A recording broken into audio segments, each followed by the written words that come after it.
Hi everybody, welcome. Good to have you all with us here. Vaal Racing now, in as far as Thursday is concerned. Daryl Murray's back with me. We're going to go through the card. 8 races, start with a juvenile plate, made in juveniles, that go over the mile. It's on the stand side track. The starting stalls will be positioned, well, there's no false rail on the extreme outside, so up the straight you know where they'll end up. In terms of social media, there it is at the bottom of the screen. Please join us whenever suits you. Let's get straight into the first. The market from Betway in the first race. We're doing this on Wednesday morning, by the way.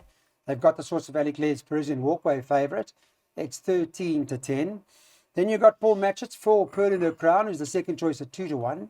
And then number 6, Sonic Jet, who's the third choice, Daryl, at 22 to 10. And I think for the ballot you can get 10 to 1 or even more about all those three horses. Yes, Clyde. Playing the safe routes in the opening leg of the bar pot. You know, it was a very promising debut by number 3, Parisian Walkway. He met 2 fancied runners on debut. So Seductive was fancied by the stable to kill. So was Vibe SA, the runner-up. He now steps up in trip from 1160 to a mile. He should love the step up in distance because he is by Ideal World. So I can certainly see him winning second time out. He is taking on 2 fillies though, that he has to give weight away to, 3K G6 allowance to numbers 4 and 6 who have met in the past. Now number 6 last time out, she did contest a race over a mile, this distance, and she pulled terribly with those blinkers. So they have been removed now. So I think she is a factor here. And number 4, Pearl in Her Crown, who's damn one over 2400, should love the step up in trip. She was doing her best work late in her second start. So I played the safe route, they're young juveniles. Yeah, of course, anything can happen. They can change overnight when it comes to juveniles. Anything's possible. But Daryl's worked out a bipot on the safe route. Here in the first leg, we're going 3, 4, 6, by Banker 1, by 12 and 14, by 4, 5 and 6, by 2, 3, 6 and 10, by 2, 3, 7. As you can see, the rest of the afternoon can be quite competitive.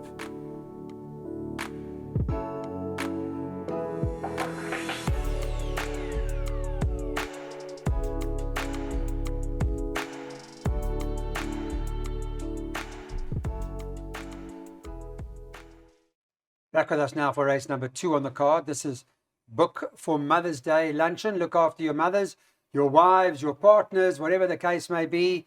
And there's an opportunity if you want to go out to Turfentine on Sunday afternoon. This is a juvenile plate fillies over 1,200 metres. Don't forget, just over there. Is that right? Just over there. You scan the code and get on with the weighted to win. Right, the latest in terms of the market from Betway. Let's take a look at race number 2. See what they say here. Little Ballerina, 3 to 10, 1 horse race, end of story. Right? Yeah. Never mind booking for Mother's Day, Clyde. Yes. You need to book that lunch for Cecil. I know, is he upset? Yes. I'm getting upset now. Also. Okay, yeah. Race 2, Little Ballerina. I mean, Clyde, this filly has only been impressed in her 4 starts to date. Last time out, cracking winning the Grade 2 nursery. The runner-up, Just Reckless, came out and won, I think, the Grade 3 Strelitzia, impressively. Another winner from there, You Bring Me Joy. 2 placings, including Famous Lady, who ran second in the Grade 3 Pretty Polly. Yeah, I don't know anything about the first-timers. For that reason, I'm not going to say she's a 10-star bet, but yes, confident banker in all exotics. Should win, eh? Should win on exposed form. I mean, it's a certainty on exposed form, but they don't run on paper, do they, Clive? No. Does Cecil like Chinese food? I'm enjoying the chicken and corn soup. I'm being serious. Lovely. Chicken and corn soup. Beautiful. Beautiful. Well, we're getting into winter, so maybe yes, soup's a so good maybe idea. we go to Chinese. All right, so Little Ballerina, hard to beat. Let's have a look at the selections here in race number 2 on the card. And this is where Daryl's going banker the 1. He's bankering the 12 in the next leg in his PA. And then all those horses that are on your screen at the moment. To make it easier for you, just hold your phone up and scan that code to get that perm. Or otherwise you can naturally just write it all down. 192 Rand perm.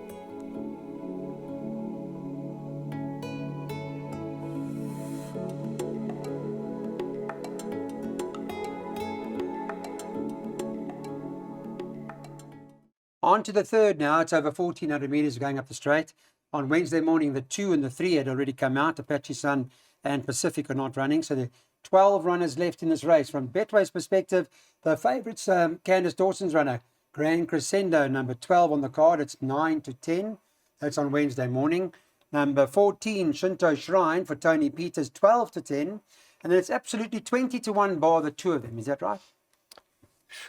I think you can bet 100 to 1 bar the two. Okay. So They really look two lovely sorts in the making, Clyde. Grand Crescendo, yeah. it's actually had 2 starts to date, both against winners. Now, for the first time, he's bumping maiden class. Yeah, 2 lovely efforts in the Western Cape, Clyde. We know those form lines are very, very strong. There's so many direct winners and indirect winners. So Right. I certainly fancy his chances. And One World at the moment is flying. Yeah. So he should fight out the finish with number 14, Shinto Shrine. Now, he was fancied on debut, Clyde. It was on the inside track over 1200. Now, he's actually related to the Gold Bowl winner, Imperial Ruby, who won the Gold Bowl over 3200. So watch him as he steps up in distance and matures and strengthens. He could be anything in the making, and the same could be said about number 12, the current favourite. Yeah, so they will fight it out. Okay. They'd also have Terry's Beach into Shrine. There's a top horse, isn't it? Cosmic Speed. Yes, yeah. Yeah. So, okay. Interesting. They'll fight it out, says Daryl. Let's have a look at the selections then for the race. 12 and 14 here in the pick 6. So it's a match race. By 4, 5, and 6 in the next leg. By 2, 3, 6, and 10. By 2, 3, 7. By 5, 6, 8. By 1, 2, 4, and 7. You can take a percentage of that. You can add on and take a percentage. It's entirely up to you. That's just the skeleton pick 6 from Waiter to Win.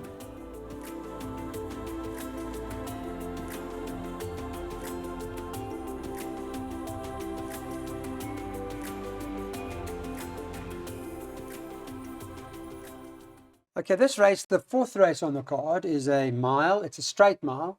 So make a note of that. Remember, we're on the stand side track if you've just joined us. Very warm welcome to Betway's Waiter to Win.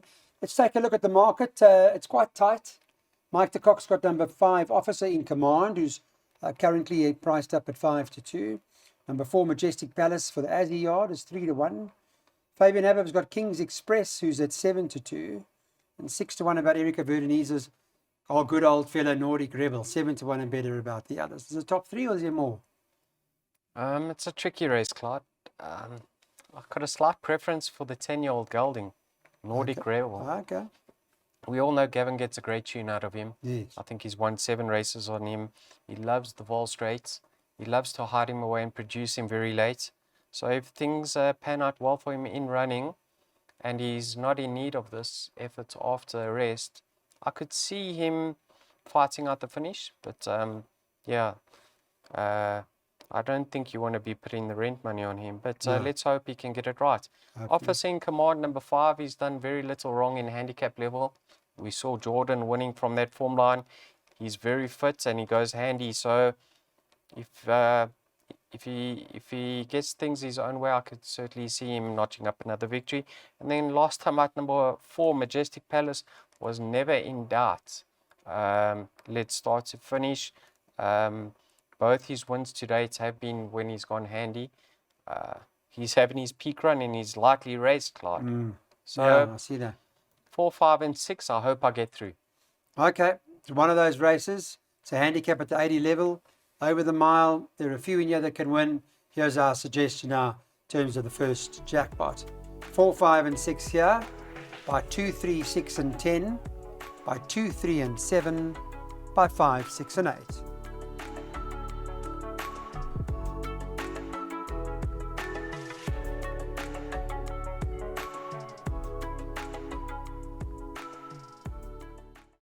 So this is a middle stakes. It's over 2,000 metres. They go around the turn now. And we're on the stand side track. Latest on the market Wednesday morning about the race, number 10, Sukhumvit. Favourite at 18 to 10. 7 to 2 about number 9, Total Surrender. And then number 2, Sugar Blast is trading at 6 to 1. 7 to 1 and better about the others in the race. And I do like Sukhumvit. It's coming off quite a strong form line, isn't it? Yeah, what can we say about her, Clyde? You know, she finished just behind the Oaks winner, Frances Ethel, who's Yes. now rated, if I'm not mistaken, is she a 118? Who? Frances Ethel. Which could be. Let's have, what race are we on? Yeah, I think she's a 118. Yeah. Yeah, Clyde, and she's not too far behind Frances Ethel. But one thing I have to touch on is she over races terribly, and that's the only reason why. Who does? Sukhumvit. Ah. She pulls so hard, and that puts me off. If I knew that, like when she won her debut, Alec Laird had a stable companion in that race called D-Day, who went a million miles an hour, and she was able to settle because of that. If I knew the pace was on over here, Would you make she her would hard be to a beat? 5-star bet because Ah. she's better than her current rating. Sure. She's a very, very nice filly in the making, but because of her pulling Yeah. and traveling too hard, that puts me off. So I've backed her up with number 2, Sugar Blast, a lovely debut for Tony's yard on the Highveld. He was actually rattling very late. So he should appreciate the extra 200 meters, and he's going to strip fitter because Tony's had some time to figure him out, Clyde, and let's see how he goes. Home of the Brave. Expected more from the son of the United States, but I actually think the race will be run to suit this time. If you can just slot him behind, Doesn't settle out of this horse. if he man. can slot behind Sugar Blast and relax, don't be surprised to see him fight at the finish. I think he's actually a big price. What price is he? Home of He's, the Brave. Home He's of the Brave. 16 to 1. Yeah. And then, Clive, I've included Supreme Dance. Now, I don't think the race was run to suit on the inside track last time out. They actually just sprinted away from him. He was staying on in the latter stages. He is very, very consistent. And with 56, with moves in the irons, don't be surprised to see him fight at the finish. If Sukhumvit settles in running, I can see her winning. Okay. Well, Diego de Vega keeps the ride. He rode her last time. Let's put some selections up and see where we are. 2, 3, 6, 10 with Daryl here in this jackpot by 2, 3, 7, by 5, 6, 8, by 1, 2, 4, 7. There's the snapshot of the second jackpot.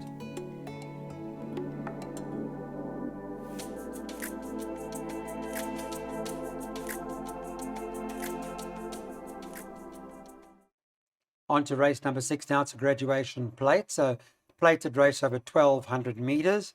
From a market perspective for this particular event, we've got Sean Terry's Mia Moo, top of the boards at even money on the Wednesday morning.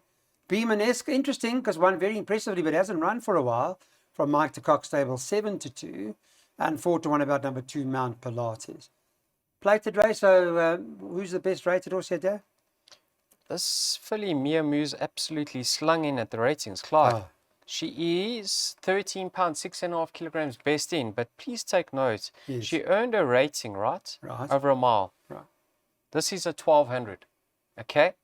In her last start, she had fillies rated in the mid-90s alongside her. Right. So I'm wary because it's a 1200. She can win on. Sure, but you're not taking the even money. Absolutely not. I don't think there's no value whatsoever. And Okay.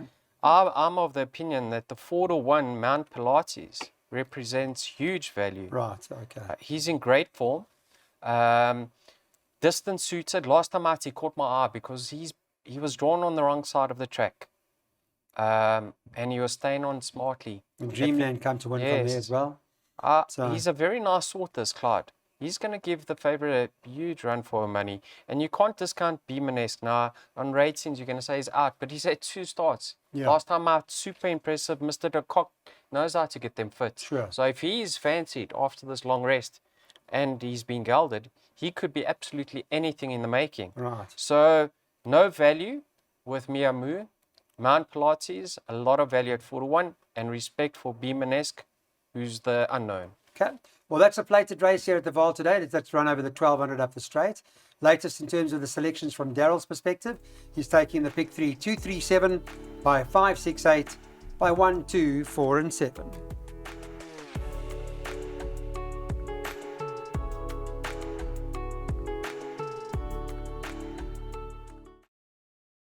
Race number 7 is the middle stakes over 1,200 meters, and it stays up the straight, as you know by now. There are 10 of them. It'll go to the gate.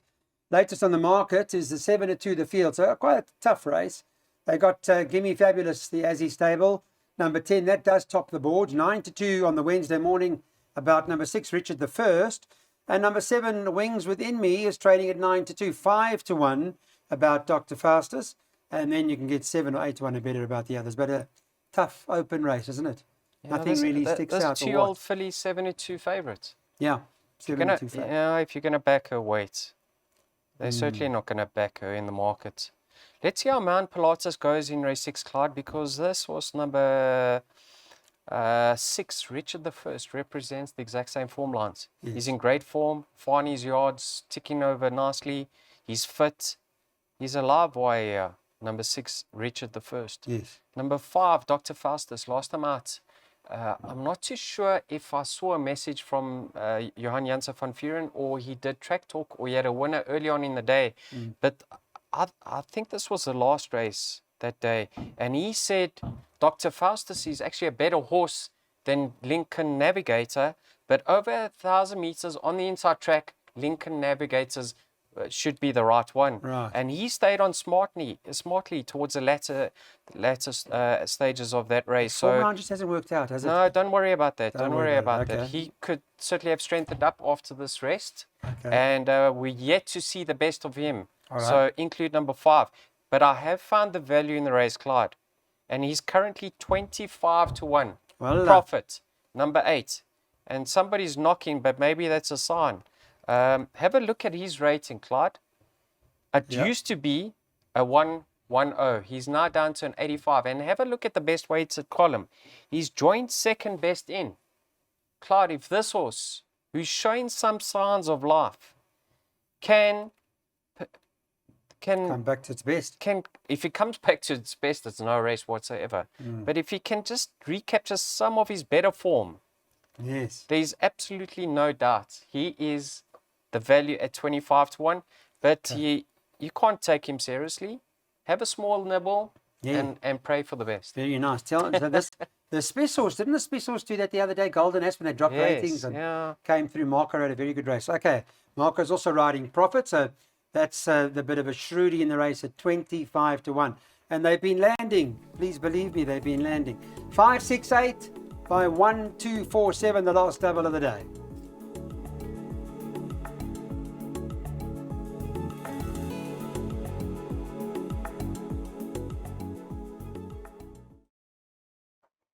Eighth and finals and middle class stakes over 14 up the straight. The market on Wednesday morning had this Sharapova, top of the boards, number 4 on the card at 5-1. Number 13, Dancing Dora, joins 5-1. The whole field, 5-1 the field. 11-2 about World Garden. 1 Moolah Man, 6-1, and 6-1 about number 9, Cerulean Dancer. So there's a whole lot of them in terms of the 9th and 8th and final. Is this a field race? No, it's not a field race, Clyde. Where do we draw the line? You know, have a look at number 1 of here, Moolah Man. Now, he's come down in the ratings, right? He's coming down in class as well, in division. So I think this is a great race for him. And he gets stronger assistance from the saddle. So there's a lot of positives coming into this race. The only slight hesitation I do have is he is returning from a 2-month layoff. So I don't know his well-being, but I could certainly see him winning a race of this nature. Number 2, Whirly Whirly. What can we say about him up the Vaal Straight? You always have to take him seriously. And Striker and him get on like a house on fire. So, but he is 9 years old. So let's see how he goes. He could fight out the finish. Number 4, Sharapova. She's down to a 74, and I'm of the opinion she's better than that. She has had excuses recently, and she does, I think, have some breathing issues, if I'm not mistaken. But if things go away and she's at her best, at the ratings, she should fight out the finish. She should be concerned. And this horse, Clyde, caught the eye last time out. World Garden. Joey Somers always had a high regard for this horse. He's always said he's a decent sort, but he comes with his problems. But you know what? He's been racing frequently lately, so maybe he's over those issues. And last time out on the inside track, he was very unfortunate not to finish closer on that occasion. The winner ran across him and caught him and caused him to ease So Nathan sticks with him. I think if there was any other jockey in the saddle, he would have been shorter in the market. No disrespect to Nathan, but so he's a big runner. he's a massive runner. Munchkin's won, so yeah. Massive runner. Okay. All right, so that's the ninth and final, the eighth and I keep saying ninth, eighth and final. Thank you so much for watching Betway's Weighted to Win. Here's a look at the final selection for the last race. We taking the exactas and we're boxing them 1, 2, 4, 7. Thanks everybody. All the very best.